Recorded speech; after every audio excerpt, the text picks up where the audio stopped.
새벽에 오신 여러분들을 주님의 이름으로 축복합니다. 본문 본장은 다윗의 유언장이라고 해도 무방합니다. 마지막 말이라 이렇게 표현을 하고 있습니다. 근데 특이한 것은 자신이 지금 후대 사람은 성군이라고 칭송을 하고 있지만 그만큼 못지않게 평화의 어떤 치국 또 국가의 정치를 했던 위대한 왕입니다. 근데 자신을 표현하는 데는 자기의 어떤 위대성에 대해서는 시작의 글에 있어서는 전혀 언급을 하지 않습니다. 특별히 이새의 아들 자신을 소개하고 있는데요.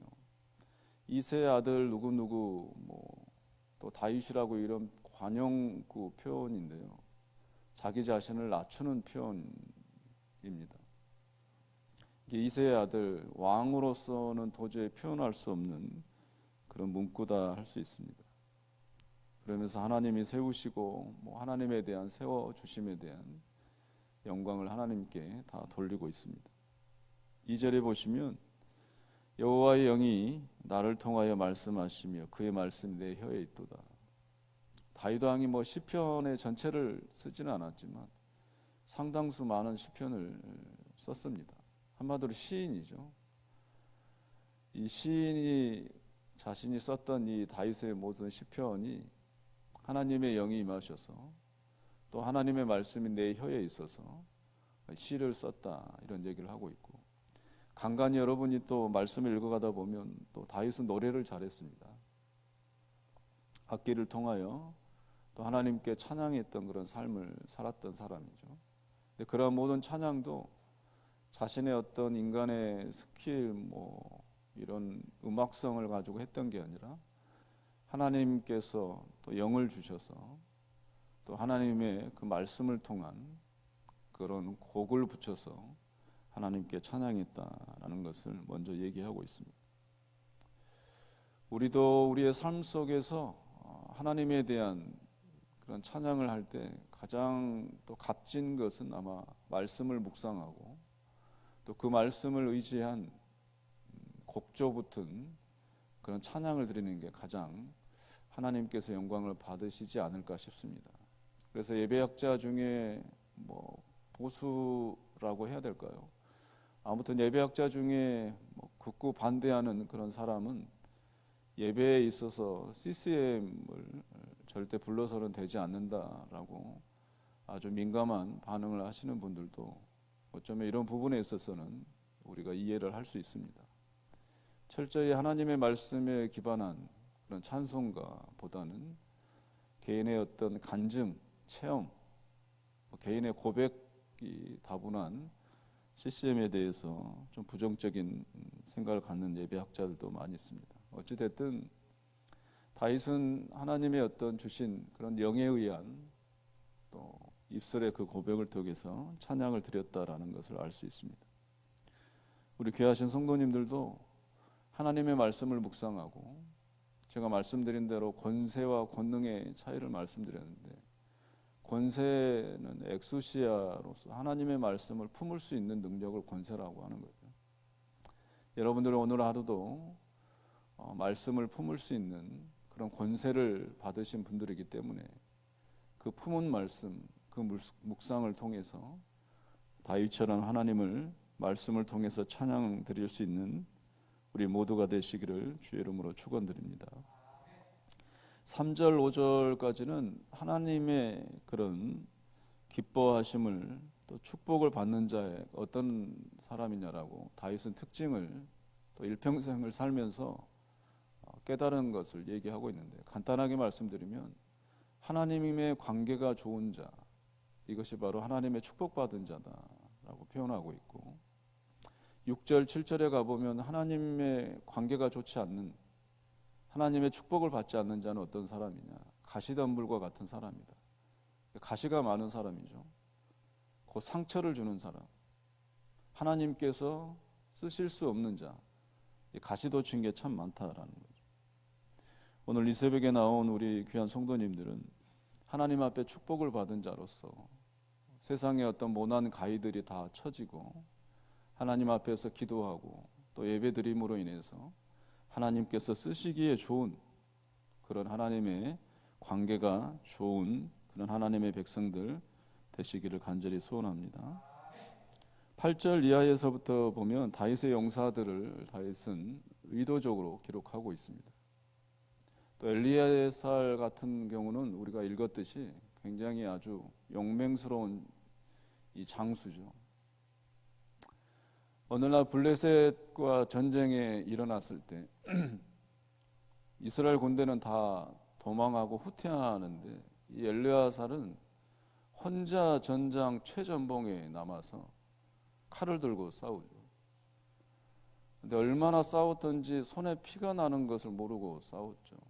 그래서 결국 혼자서 그런 전장에서 승기를 잡습니다. 그래서 다시 이스라엘 백성들이 군대가 복귀를 해서 어찌됐든 이깁니다. 근데 전쟁이 끝났는데도 싸움이 끝났는데도 불구하고 손에서 피가 이렇게 굳어서 칼자루가 떨어지지 않는 거예요. 어떤 전승에 의하면 이 엘르아살의 이 칼을 떼기 위해서 이 따뜻한 물에 온종일 담궜다. 그럼에도 떼지지 않아서 겨우 고통을 통해서 떼어냈다라는 그런 전승의 얘기도 있습니다. 한마디로 다윗은 혼자 이런 성군 다윗이 된 것이 아니고 오늘 말씀해 보면 또 엘르아살과 같은 장군 장수들이 있어서 다윗이 성군이 된 그런 왕이 된 것이 아니다. 오늘 말씀의 중간중간에 하나님이 승리를 주셨다. 이런 표현이 구석구석에 있습니다. 우리들의 삶의 평온함, 또 우리들의 삶의 어떤 성공, 이 모든 것은 우리들의 노력도 물론 있겠지만 가장 중요한 것은 우리 하나님의 허락하심과 우리 하나님께서 허락하신 그 은혜의 성공인 줄로 믿습니다. 오롯이 우리들의 삶 속에 그런 하나님을 또 민감함, 또 하나님을 의식하는 그런 의식의 정도가 우리 모두에게 민감해서 하나님께 모든 영광을 드릴 수 있는 우리 모두가 되시기를 축원합니다. 마지막으로 이 다윗 왕의 장수의 명단들이 나오는데요. 37명인데 유심히 눈을 들고 숫자를 세어보면 36명입니다. 도합 37명이라고 되어 있지만 명단은 지금 36명 한 사람이 빠져있죠.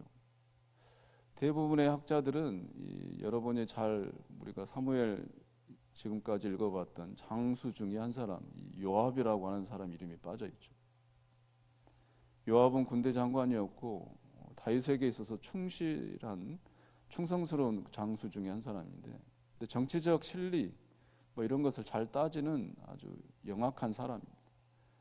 그래서 아마 대부분의 학자들은 이 정치적 실리에 의해서 다윗을 말년에 가서는 배신하지 않았나, 그래서 명단이 빠져 있지 않았나 이런 얘기를 하고 있습니다.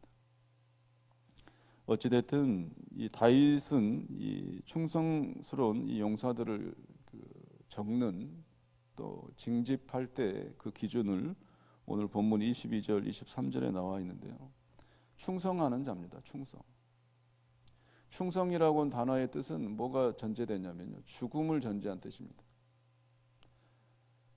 우리가 맡은 자에게 구할 것은 충성이라 그러잖아요. 고린도전서 4장 2절에 보면 이 충성이라고 하는 단어는 죽음을 전제한 충성입니다. 여러분들이 맡은 바 직분, 또 앞서서 하나님의 크리스찬으로서 신앙인으로서 하나님의 그런 신앙의 믿음에 대한 충성, 저는 충성된 자가 되고 싶습니다라고 고백할 때는 그 충성이라고 하는 단어는 죽음이 전제되어 있죠. 다윗의 용사들의 기준이 충성이었던 것처럼 하나님의 백성의, 하나님의 부르시는 자들의 기준 역시 충성입니다. 오늘 하루도 신앙인으로서, 하나님의 사람으로서, 하나님이 기뻐하시는 그런 하나님의 백성으로서 우리에게 갖추어야 할 가장 기본적인 자세는, 그리고 가장 중요한 자세는 바로 충성입니다. 오늘 하루도 하나님 앞에서 크리스찬으로서 충성하시기를 주의 이름으로 부탁드립니다. 그러한 충성이 또 우리 교회를 살리며 또 그런 충성에 대한 기본 자세가 또 다윗을 세우고 그런 다윗을 세움으로 인해서 이스라엘 나라를 세웠던 것처럼 우리 교회를 더욱 세울 것이고 그런 충성된 사람들로 인해서 우리 교회가 또한 하나님이 원하시는 부흥을 이루시게 될 것입니다. 오늘 하루도 우리 모두가 하나님 앞에서 충성하는 자로서의 삶을 살아 잠자리에 들기 전에 하나님 앞에 영광을 모두 드리시는 우리 모두 되시기를 간절히 소원합니다.